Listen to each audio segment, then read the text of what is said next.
और इस समय क्या होता है कि दोनों के पुरोहित अपने अपने कुल का वर्णन कर रहे हैं। श्री राम जय राम जय जय राम, हम श्री राम जय राम जय जय राम, हम श्री राम जय राम जय जय राम, हम श्री राम जय राम जय जय राम, हम सीताराम जय सीताराम, हम सीताराम जय सीताराम, बोलिए राजा रामचंद्र भगवान की। और सज्जनों, आज भी ऐसा कहते हैं कि विवाह के समय उस दूल्हा को भगवान विष्णु का स्वरूप माना जाता है। एतदर्थ ही वो ससुर उसके पांव भी धोता है। और वहां पीढ़ियों के नाम बताए जाते हैं, किसका बेटा है, किसका पोता है, किसका प्रपौत्र है। भगवान शंकर जी से किसी ने ज्यादा नाम पूछे, बोले आपके पिता का नाम क्या है? उन्होंने कहा नहीं बताऊंगा। तो लोगों ने कहा विवाह नहीं होगा। अरे बोले भैया बारात बना के आए हैं, बोले नाम बताओ। बोले मेरे पिता का नाम ब्रह्मा जी है। बोले दादा का? बोले विष्णु। परदादा का? जब परेशान होकर के बोलते मैं सबका परदादा खुद ही हूं।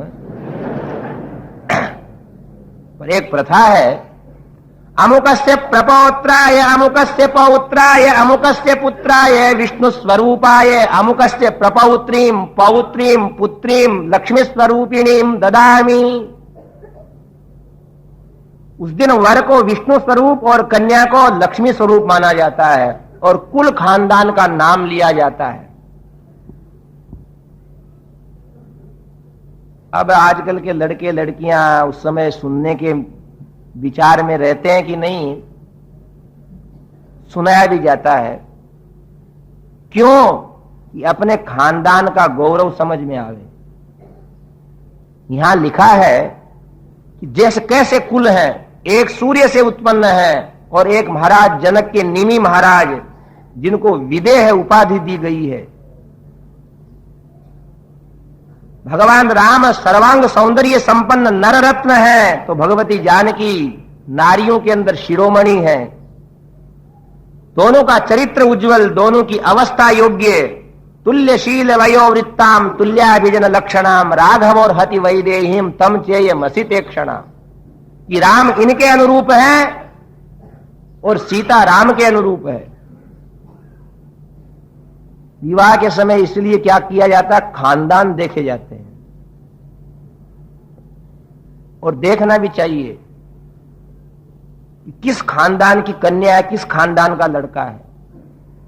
नहीं तो हमारे यहां कहते हैं कि एक सेठ साहब थे, उसके 5 बेटे थे, तो 4 बेटों की शादी तो सेठ साहब ने कर ली। 5वां छोटा ही छोटा था, तो उनकी पत्नी कहती है छोटे बच्चे की शादी मैं करूंगी, आप करो। किससे राय ले होगी? बोले मेरे पीर वालों से। शेर साहब ने कहा देखो चूक जाओगी। उन्होंने कहा हो आप ही समझदार हो, करो। विवाह कर दिया। विवाह करने के बाद 10-5 वर्ष बीत गए। सेठ जी को समझाना था कि सेठानी ने गलती की है। तो एक दिन दुकान से हाँफते हाँफते आए। उनकी धर्मपत्नी ने कहा कि भोजन कर लो। बोल तेरे को भोजन का पड़ा है, मेरे को जीवन के अंदर पीढ़ियों की शान जा रही है। भोजन कर लो, भोजन कर लो, खाली इतना ही सीखी हो क्या? तो कुशल थी, उसने कहा क्या बात हो गई, क्या हो गया? बोले आज की रात शेष रही है, अगर कल सबको नहीं चुकाएंगे बाजार को तो अपनी इज्जत बट्टे में मिल जाएगी। कितना घाटा है? बोले करोड़ रुपए का है। तो सेठाने ने अपने 10 किला सोना ला करके दे दिया, 4 बहू ने भी ला करके दे दिया। 5वें को बुलाया सेठाने ने, बहू चल तू मेरी लाडली बहू है, अपने घाटा लग गया है, इसलिए अपना सोना चांदी सब हीरे जवाहरात दे दे। बोले मैं नहीं दूंगी, और मेरे को ज्यादा कहोगे ना तो कुएं में पड़ जाऊंगी। सेठ जी बोले बेटा कुएं में मत पड़, तेरे को देना है तो दे, नहीं तो कोई बात नहीं। बाकी का सब लेकर के सेठ साहब चले गए और श्याम को बड़े प्रसन्न आए, बोले भगवान ने लाज रख दी। 2-4 महीने के बाद बोले सब बाजार ठीक हो गया, वापिस अपने को लाभ हो गया, तुम्हारा गहना संभाल लो।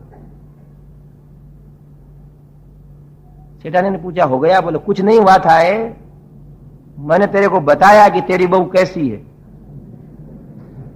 बोले क्या? बोले देख इसकी परदादी है ना कुएं में गिर के मरी हुई है, परदादी, इसलिए ये उस परदादी की परपोती है, तो पड़ेगी नहीं तो धमकी जरूर देगी है। इसलिए हमारे यहां कहते हैं खानदान देखा जाता है, सोच समझ करके विवाह शादी किए जाते हैं। ये नवयुवक लोग बोलते हैं कि ये पंडित जी लोग काहे को बाप दादों के नाम लेकर के आज देर कर रहे हैं, जल्दी क्यों नहीं करते? पंडित जी इसलिए बाप दादों के नाम लेते हैं कि आप सुन लो और आपको समझ में आ जाए कि भाई ये प्रथा है। अब तो वहां तथेत्युक्त्वा तु जनकं वसिष्ठो भगवान् ऋषिः विश्वामित्रं पुरस्कृत्य शतानन्दं च धार्मिकं प्रपामध्ये तु विधिवत् वेदिं कृत्वा महातपाः अलञ्चकारतां वेदिं गन्धपुष्पैः समन्ततः सुवर्णपालिकाभिश्च चित्रकुम्भैश्च शरावैश्च धूपपात्रैः धूपकैः शंखपात्रैः श्रुवैस्रग्भिः पात्रैरज्ञादिपूजितैः तथेत्युक्त्वा। अपने वंशों का वर्णन सुनते हैं राम लक्ष्मण भरत शत्रुघ्न, और उधर से चारों कन्यकाओं को प्रवेश कराते हैं महाराज दशरथ है, जो उनके समीप बैठ जाती हैं। सुंदर वेदिका को ऐसे सुगंधी पुष्पों से विश्वामित्र वशिष्ठ और शतानंद सजाते हैं। धूप पात्र के अंदर बहुत सारा धूप डाला जाता है, सुगंधमय वातावरण हो जाता है, देवता देखने को आते हैं। सुवर्ण की पालिकाओं के अंदर यूं ही गेहूं बोए जाते हैं कि उसी समय उग करके बड़े बड़े हो जाते हैं। सारे लोग प्रसन्नता से बैठे हैं। उस समय वैदिक मंत्रों से वहां आहुति दी जाती है, अर्घ्य पाद्य आचमन देवताओं को दिए जाते हैं, राम सीता के हाथों से पूजन कराया जाता है। ततः सीतां समानीय सर्वाभरण भूषितां समक्षमग्नेः संस्थाप्य राघवाभिमुखे तदा। ततः सीतां समानीय सर्वाभरण भूषितां समक्षमग्नेः संस्थाप्य राघवाभिमुखे तदा। भगवती जानकी को जो समस्त अलंकारों को पहने हुए है, अग्निदेव के सामने महाराज जनक आगे बढ़ाते हुए कहते हैं, हे कौशल्या नंदन राम, ये मेरी बेटी सीता, हे रघुनंदन हमें कृतार्थ करो और अपनी जीवन संगिनी के हाथ को अपने हाथ में ले। प्रतीच्छ चैनां भद्रन्ते पाणिं गृह्णीष्व पाणिना। और क्या कहते हैं महाराज जनक, पतिव्रता महाभागा छायेवानुगता सदा। ये आपकी छाया जैसे आपका अनुकरण करती है, वैसे आपकी सेवा करेगी। इससे बड़ी कोई उपमा नहीं होती। और छाया कैसे अनुकूल चलती है, वैसे उसी समय महाराज जनक के घर के अंदर जितने भी लोग बाजे बजाने वाले बैठे थे वो सावधान हो गए। देवता लोग आकाश में स्थित हैं और महाराज जनक ने अपने कन्या सीता का हाथ भगवान राम जी के हाथ में सौंपा। बोलिए सीता रामचंद्र भगवान की, सीताराम जय सीताराम, सीताराम जय सीताराम। हम बोलो सीताराम जय सीताराम, राम जय सिया राम, जय जय सिया राम, हम जय सिया राम, जय जय सिया राम।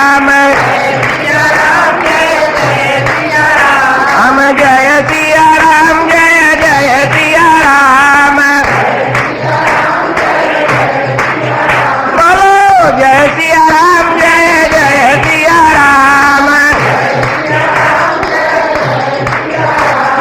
जय सिया राम, जय जय सिया राम। और ये राजा रामचंद्र भगवान देवदुंदु निर्घोष है पुष्प वर्षो महान भूत एवं दत्वा सुताम सीताम मंत्रोदक पुरस्कृताम। संकल्प सहित भगवान राम ने सीता को स्वीकार किया। महाराज जनक उर्मिला के हाथ को लक्ष्मण के हाथ में देते हैं, मांडवी का हाथ कुमार भरत ग्रहण करते हैं और शत्रुघ्न श्रुतकीर्ति को अपने हाथ से संभालते हैं। ऐसे चारों भाइयों का दिव्य विवाह यहां संपन्न हुआ और सारे जनकपुर के निवासी आनंद से यहां उल्लास से उत्सव मना रहे हैं। ऐसा जल्दी का समय नहीं था कि इधर विवाह इधर झट की झट सीख, ये समय अब आया है। और बहुत सारी बातें विवाह संबंधी जितनी भी हैं, यहां से इनको विदा की देना है इत्यादि सारी कथा का भाग अपराह्न के अंदर 2:30 बजे प्रस्तुत करेंगे। कीर्तन करके 2 मिनट फिर प्रस्थान करें। श्री राम जय राम, जय राम, श्री राम जय राम, जय जय राम, मैं श्री राम जय राम, जय जय राम, हम श्री राम जय राम, जय जय राम, बोलो श्री राम जय राम, जय जय राम, मैं श्री राम जय राम, जय जय राम। और ये राजा रामचंद्र भगवान की आज के आनंद की आनंद स्वरूप सर्वांतर्यामिन श्री राघवेंद्र महाप्रभो समुपस्थित सम्माननीय संतजनों, वंदनीय विद्वज्जनों, भगवत गुणानुरागी भागवत जनों, माताओं, बहनों, भाइयों, बालकों, कुश और लव के द्वारा भगवान राम की संसद में सभा में गाए हुए श्री रामायण ग्रंथ को सुन रहे हैं। प्रातः काल की कथा में भगवान सीताराम जी के विवाह को सुन के गए थे।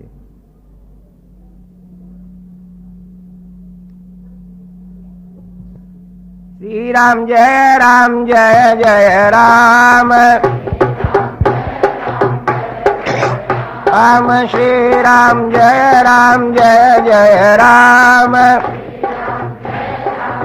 बोले रामचंद्र भगवान की अचिंत्यान्य प्रमेयाणि कुलानि नरपुंगव इक्ष्वाकुणां विदेहानां नैषां तुल्योऽस्ति कश्चन। चारों भाइयों के राम भरत लक्ष्मण शत्रुघ्न के मांगलिक विवाहों को देख करके मिथिला के नागरिक आगंतुक समस्त महात्मा सब प्रसन्न हो गए। कुछ दिन वहीं निवास किया और जितने भी विवाहोपरांत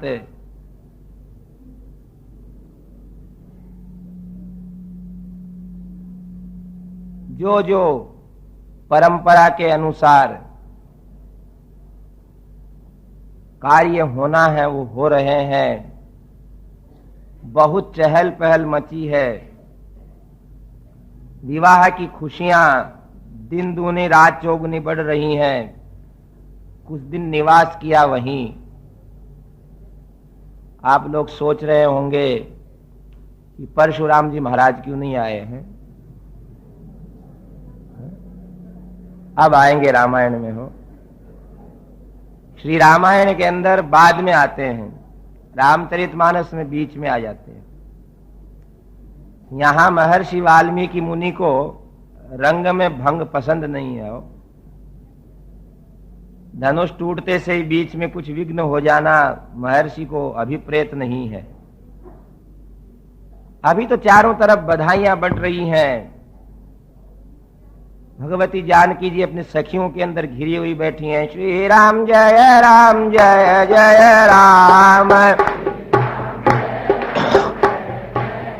राम श्री राम जय जय राम,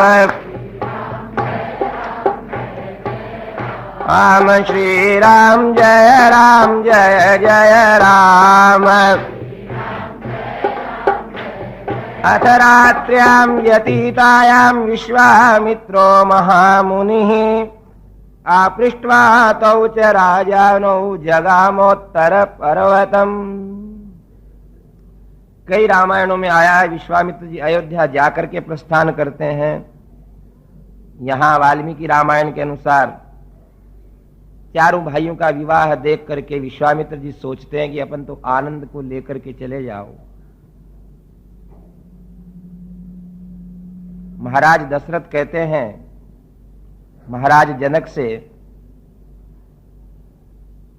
कि आपको मालूम है महाराज? उन्होंने कहा क्या? कि अयोध्या के नागरिक अयोध्या के अपने ऊपर मकानों के ऊपर बैठ करके खड़े होकर के दिन रात जनकपुर जी की ओर से आने वाले मार्ग को देख रहे हैं कि रथों की धूल उड़ती हुई दिखाई दे तो वो भी राम और सीता का स्वागत करें। आखिर महाराज आपको अपनी कन्याओं को विदा तो देना पड़ेगी। आपको सोचना चाहिए कि हमारे नगर के निवासी हम लोगों के लिए कितने आतुर हो रहे हैं। और आखिर महाराज दशरथ की बात महाराज जनक ने मानी। चारों तरफ बुलावा दे दिया गया कि कल प्रातः काल भगवती जानकी जी को यहां से विदा की दी जाएगी। लोग अपने अपने घरों में उस बुलावे देने वाले को शब्दों को सुनकर के इतने दिनों से मनाए जाने वाले आनंद के अंदर जानकी के प्रस्थान के कारण विघ्न जैसा समझ करके सब अपने अपने घरों में बैठ गए हैं। रात्रि व्यतीत हुई, माता पिता सब तैयारी में हैं, मंगल वाद्य बजने लगे, सारे लोग एकत्रित होने लगे। महाराजा जनक के घर में बहुत भीड़ है। सुनैना जी के पास उनकी अवस्था वाली सारी नारियां बैठी हैं। भगवती जानकी की सखियां उनको घेरे हुए बैठी हैं। सीताराम जय सीताराम, राम सीताराम जय सीताराम, राम सीताराम जय सीताराम, राम सीताराम जय सीताराम, राम सीताराम जय सीताराम, राम सीताराम जय सीताराम। बोलिए राजा रामचंद्र भगवान की। कन्याओं को तो अपना घर छोड़ करके,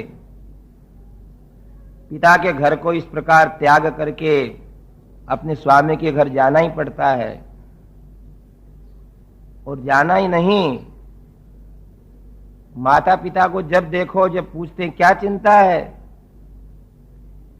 तो मुंह में से यही शब्द निकलता है कि लड़की को उसके घर भेजने की चेष्टा कर रहे हैं। ये घर उनका पिता का घर है, उनका घर दूसरा है, ऐसा कहना सरल है। हो लड़की के हाथ पीले करना है, किंतु जिस समय कन्या अग्निवेदी के समक्ष अपने पति के साथ 7 परिक्रमा कर लेती है और तब विदा होती है, उस समय का वातावरण कुछ और ही हो जाता है। आज उसके भाई बंधु, उसके पाले हुए पेड़ पौधे, उसके द्वारा पिंजरे के अंदर जिन तोता मैना को भी भोजन दिया गया है, वो सब उदास हो जाते हैं।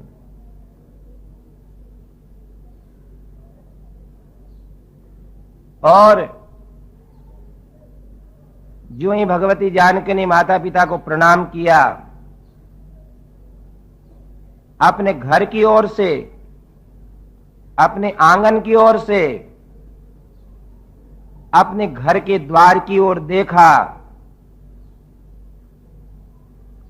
अगले दिनों की कल्पना होने लगी, पिछले दिनों की कल्पना होने लगी सारे समाज को। सीताराम जय सीताराम, हम सीताराम जय सीताराम, हम सीताराम जय सीताराम, हम सीताराम जय सीताराम। और ये राजा रामचंद्र भगवान की हर घर के परिवार के नर नारी को ऐसा अनुभव होता ही है। कन्याओं के ससुराल जाने के तुरंत बाद उनके घर में कई दृश्य देखने को नहीं मिलते। देखो हो, अगर 4 लड़के हैं किसी माँ बाप के, उनके 16 मित्र आते हैं घरों में और आकर के हल्ला करते हैं, ताश खेलते हैं, बीड़ी सिगरेट पीते हैं, हा हल्ला करते, कुछ नहीं करते। और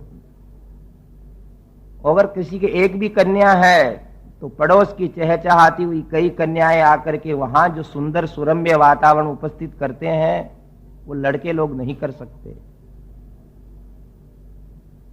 ये तो एक समाज की भूल है कि कन्याओं के प्रति थोड़ा भेदभाव भी रखते हैं। कौन रखते हैं बताओ? ये पुरुष लोग रखते हैं क्या? पुरुष लोग नहीं रखती, ये माताएं खुद रखती हैं। रोटी चौपड़ने का अवसर आता है तो कन्या की रोटी थोड़ी चौपड़ती हैं। वो कहती है, मां मेरी रोटी में घी थोड़ा क्यों लगाती है? बोल तू तो यूं ही बड़ी हो जाएगी, है यूं ही बड़ी हो जाएगी।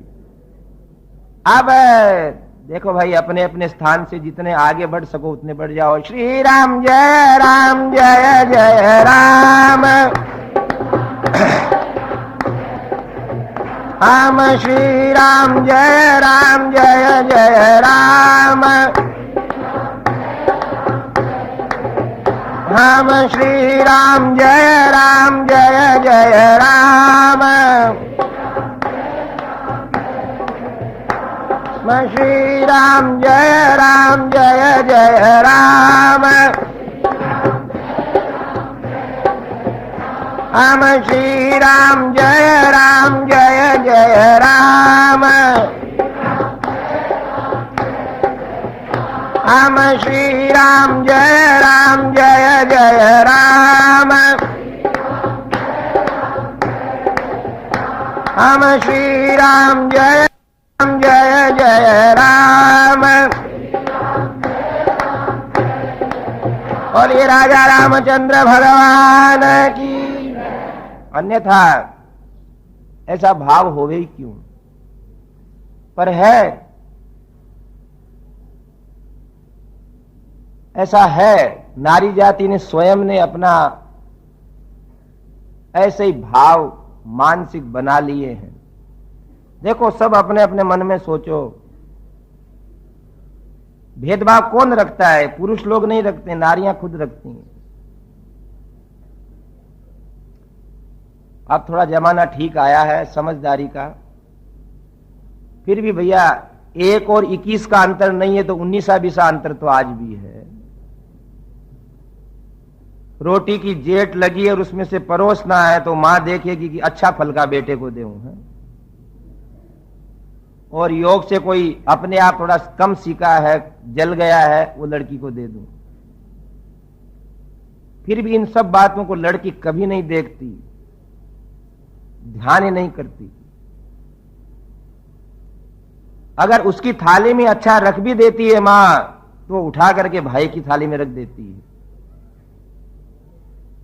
घर का काम करती है, वो पानी भरती है, रसोई बनाती है। एक घर में आया हुआ पिता भी पसीने पसीने हो रखा है, अपने नवयुवक बेटे से नहीं कहता बेटा पानी पिला, किंतु अपनी बेटी को कहती बेटी पंखा चला दे, जरा पानी ला दे। और अपने मधुर मुस्कान से, अपने सुरम्य स्वभाव से वो कन्या अपने पिता के, मां के, भाई बंधुओं के सब दुख दर्द को सेवा से दूर कर देती है। यहां तक घर के अंदर 10-20 अगर पौधे हैं, अगर उनके अंदर कोई जल देती है तो घर की कन्या देती है। ऐसी लाडली जिसके घर में रहने के कारण पास पड़ोस की कन्याएं आकर भी अनेक प्रकार की मधुर मधुर चर्चाएं करती हैं, मनुष्यता की बातें करती हैं। फूहड़पना नहीं, अल्हड़पना नहीं। सोचो अपने अपने लड़कों का, उनके साथ आने वाले दोस्त हो हल्ला करके माता पिता को कष्ट देते हैं, ताश खेलते हैं, समय पे जीमते नहीं, मां बाप दुखी होते हैं, किंतु कन्याओं से ऐसा दुख कभी नहीं मिलता। ऐसे कई प्रकार के मांगलिक सूचनाओं को देने वाली कन्या जब विदा होने लगती है तो सबको समझ में आता कि कल का सूर्योदय कैसा होगा। कल हमारे घर में कोई दूसरी नारियां आएंगी भी नहीं। वो साक्षात भगवती जानकी थी, जिसके घर में कभी ऐसा समय नहीं रहा कि सुनैना के सामने बैठी हुई अपनी बेटी के पास सैकड़ों कन्याएं नहीं बैठी हों। अपने अम्मा से कहती थी, अम्मा मेरे से सब स्नेह करते हैं, मेरी सखियां रोज मेरे घर ही आकर के बैठ जाती हैं, मेरे भोजन का समय हो जाता है तो मैं ऐसी निष्ठुर तो नहीं हूं कि अकेली भोजन कर लूं। तू मां बहुत सारा भोजन बनाया कर।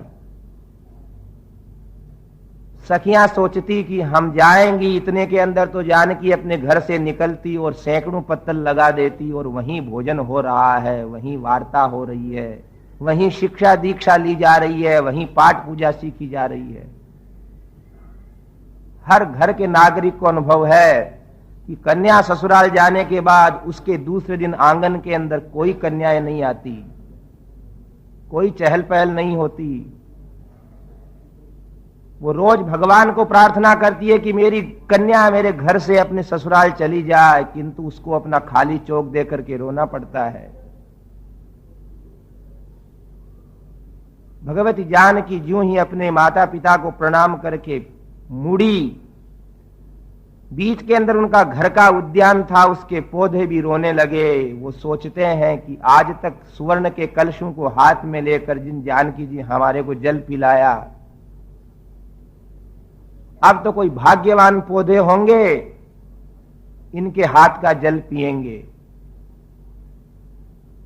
उनकी सखियों को एकदम ध्यान आया कि कल तक हम जिसके घर आया करती थी उस घर में हमें देवी जानकी देखने को अब नहीं मिलेगी। ऐसे सारा परिवार, सारा शहर, पशु पक्षी, पेड़ पौधे सब भगवती जानकी के वियोग के अंदर आंसू बहाते हुए चित्र लिखित जैसे हो गए और विधि के विधान को विशाल मानकर, बड़ा मानकर के आंसू बहाते हुए पीछे चल रहे हैं। ददौ कन्या शतम तासाम दास दासी मनुत्तमम हिरण्यस्य सुवर्णस्य मुक्तानाम विद्रुमस्य च। इस समय जब कन्या को विदा देते हैं, उसके घर में सुख सुविधा रहे, एतदर्थ माता पिता अपनी प्रीति से, प्रसन्नता से कुछ वस्तुएं देते हैं, अपनी प्रसन्नता के लिए वो सारी वस्तुएं दी। महाराज जनक के यहां क्या कमी थी? दास दासी दिए, हाथी घोड़े दिए, कंबलें दी, वस्त्र आदि दिए, अलंकार दिए, प्रसन्नता से हो। आजकल लोगों ने ऐसा दुर्भाव बना रखा है, आप अपनी कन्या को क्या दोगे, इत्यादि इत्यादि सब मूर्खता की बातें हैं।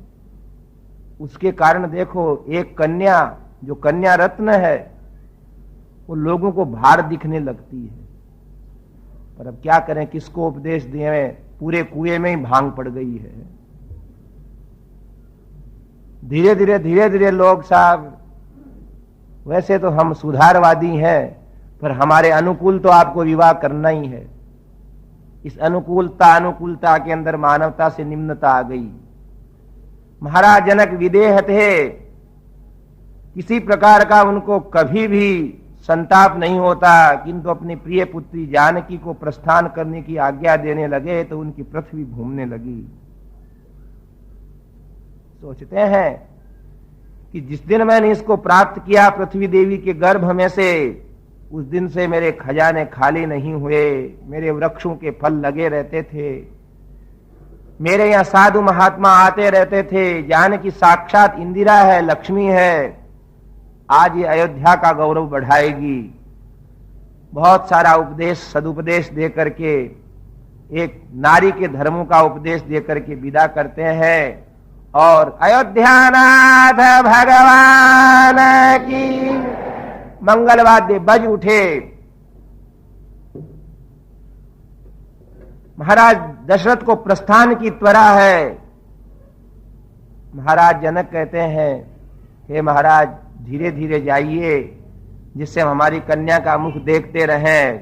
जब तक मुख दिखता है तब तक परिवार के लोग बैठे हैं और आंसू बहाते हुए अपने सोने घर के अंदर आ जाते हैं।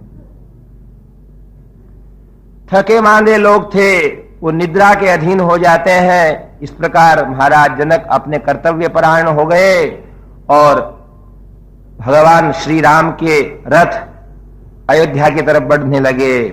श्री राम जय जय राम, हम बोलो श्री राम जय जय राम। हम सीताराम जय सीताराम, हम सीताराम जय सीताराम।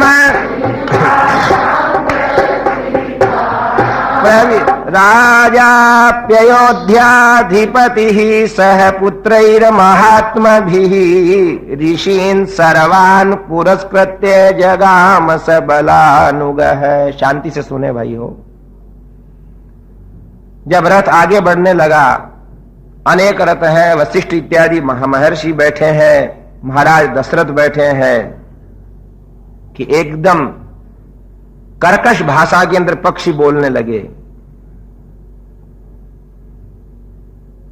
मंगल मंगल ध्वनि पक्षियों की सुनाई देना चाहिए थी, वहां कठोर वाणी वाले पक्षी बोलने लगे। महाराज दशरथ शकुनज्ञ थे, शकुन जानते थे, और उसी समय अपशकुन भी होने लगे, किंतु उसके बाद शुभ शकुन भी होने लगे। वशिष्ठ जी से कहा महाराज दशरथ ने कि हे गुरु, ये मंगल प्रसंग के अंदर अपशकुन क्यों हो रहे हैं? वशिष्ठ जी ने कहा राजन, अपशकुन भी हो रहे हैं और शुभ शकुन भी हो रहे हैं। कोई विघ्न आएगा और विघ्न दूर भी हो जाएगा। ऐसे बातें कर ही रहे थे। तेषां संवदतां तत्र वायुः प्रादुर्बभूवः कंपयन् मेदिनीं सर्वां पातयंश्च महाद्रुमान्। एक तूफान आया और ऐसा भयंकर तूफान आया कि पृथ्वी डोलने लगी और कई वृक्ष उसके अंदर गिर गए। आंधी दिखाई दी और आंधी के भीतर ही एक जाज्वल्यमान लाल रंग का प्रकाश दिखाई दिया। महाराज दशरथ सोचते हैं कि ये कौन है, और इतने के अंदर क्या देखते हैं कि भयंकर फरसा लिए हुए, तपाए हुए लोहे के समान जिनकी आंखें हैं, काली और धोली मिली हुई जटाएं शोभा दे रही हैं, ऐसे जमदग्नि नंदन परशुराम आ गए। ततस्तस्मिन् तमसि घोरे तु भस्म छन्ने वसाचमुः ददर्श भीम संकाशम जटा मंडल धारिणम। उस आंधी के अंदर सारी सेना के शरीर धूल से ढक गए थे। उनने नेत्र खोल के परशुराम जी को देखा और सब मूर्छित हो गए, क्योंकि परशुराम आया ऐसा कहने के बाद उस समय कोई क्षत्रिय ऐसा नहीं था कि जो होश में रह जावे। इतना भयंकर स्वभाव था इनका। क्यों? इनके पिता के पास भी, जमदग्नि ऋषि के पास कामधेनु थी, और सहस्त्रबाहु अर्जुन का इनने स्वागत किया, और सहस्त्रबाहु अर्जुन उस गाय को ले गया, जमदग्नि जी की गाय को ले गया। परशुराम ने लड़ाई करके गाय को छीन ली, वापस ले आए। पर सहस्त्रबाहु ने क्या भूल करी कि रात के अंदर आकर के जमदग्नि का सिर काट दिया। ए बेटा परशुराम, ऐसा कह करके परशुराम जी की मां ने 21 बार अपने छाती कूट करके रुदन किया, और परशुराम जी ने कहा कि मैं 21 बार ही सारे क्षत्रियों को मारूंगा। तब से अपने फरसे को लेकर के भयंकर भयंकर तालाब क्षत्रियों के खून से भर दिए। क्षत्रिय मात्र परशुराम के तेज से घबराते थे। जो जो दुष्ट क्षत्रिय थे उनको दंड देने के लिए ही परशुराम जी का अवतार था। अब तो महाराज दशरथ कहते हैं, हे परशुराम जी, आप मेरा स्वागत लीजिए।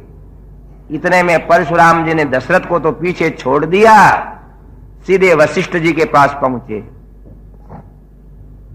महाराज दशरथ अचेत हो गए।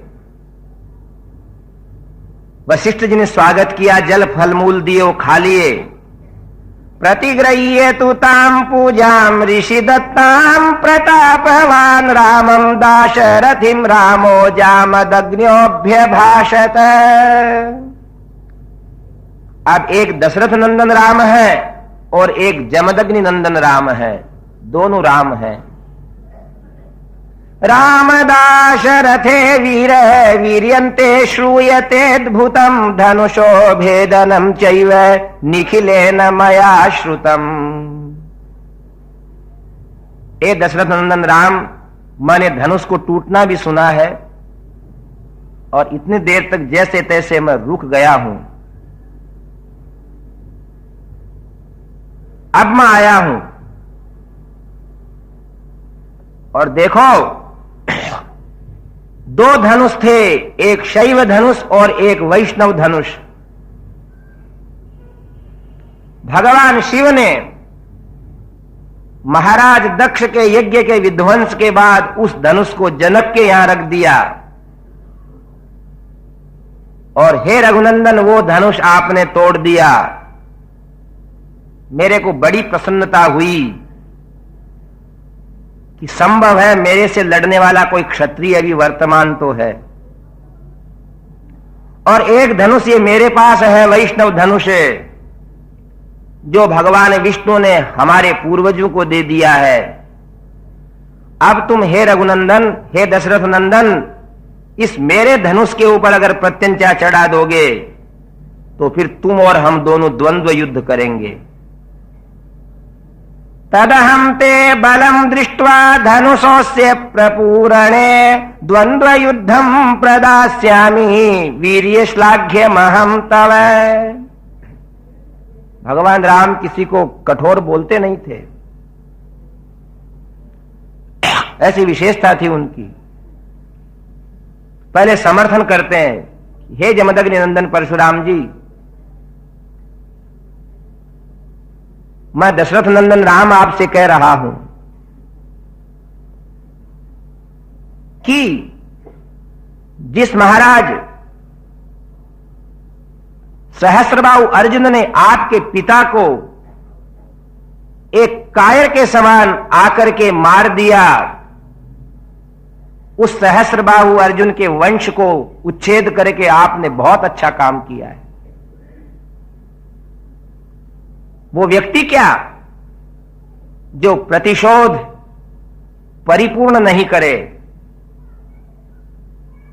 आप अवश्य वीर हो जिसने अपने पिता के हत्यारे को मार करके, उसके वंश को मार करके अपना ऋण चुका दिया है।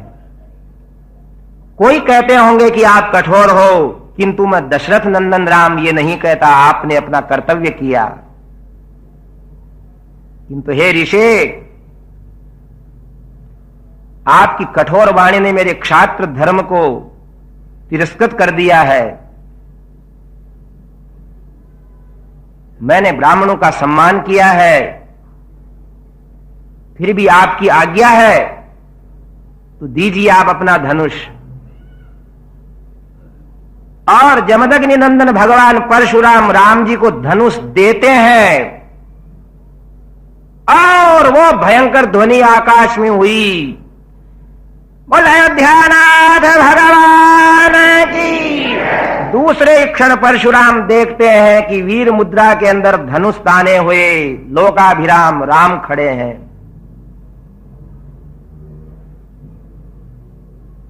भगवान राम कहते हैं कि धनुष मैंने तान दिया है, अब आगे की बात आप कहिए। उनने कहा था ना कि द्वंद्व युद्ध होगा। कहो महाराज, इस धनुष के ऊपर इस भयंकर बाण को कहां छोड़ूं?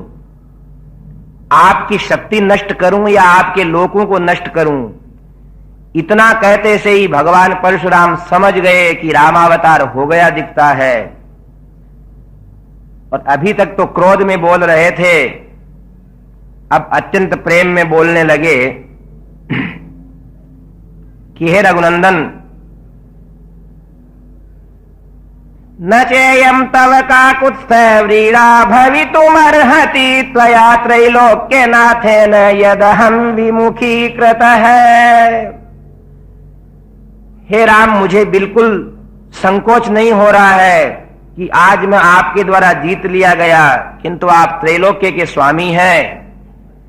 इस धनुष से मेरी गति को मत नष्ट करो, मेरे पुण्य लोगों को आप अपने अधीन कर लो, क्योंकि मैंने पृथ्वी का दान कर दिया है, इसलिए मैं मेरे गति को नष्ट नहीं करवाना चाहता। परशुराम जी के जीते हुए लोगों को भगवान राम अपने अधीन कर लेते हैं और अब परशुराम जी अत्यंत शीतल होकर के शांत स्वभाव वाले होकर विराजमान हैं। भगवान राम ने उनकी परिक्रमा की। रामम दाशरथिम रामो जामदग्न्यः प्रपूजितः ततः प्रदक्षिणीकृत्य जगामात्मगतिम प्रभुम। तब भगवान श्री राम की, दशरथ नंदन राम की परिक्रमा करके परशुराम जी अपने लोकों को चले गए।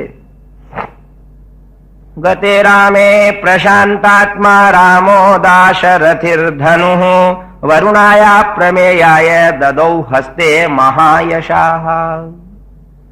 और उसी समय वरुण देव आए हुए थे, उनको राम जी ने वो धनुष दे दिया कि आप ले जाओ। और अब वशिष्ठ जी ने महाराज दशरथ को जगाया। महाराज दशरथ उठिए, अयोध्यानाथ भगवान की। बार बार अयोध्यानाथ की जय जयकार हुई।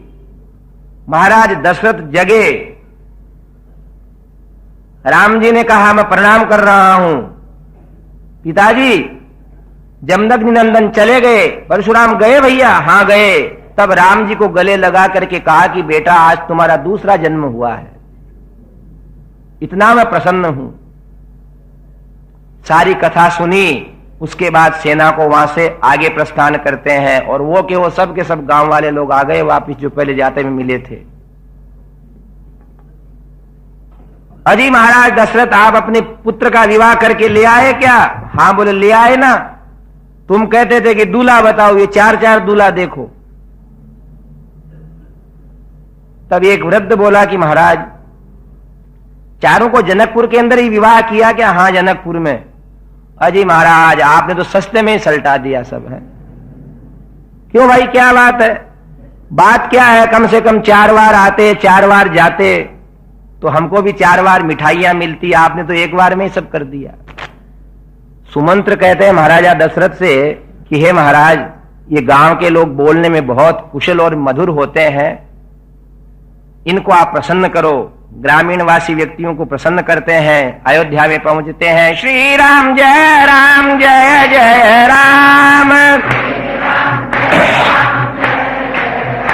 हम श्री राम जय जय राम।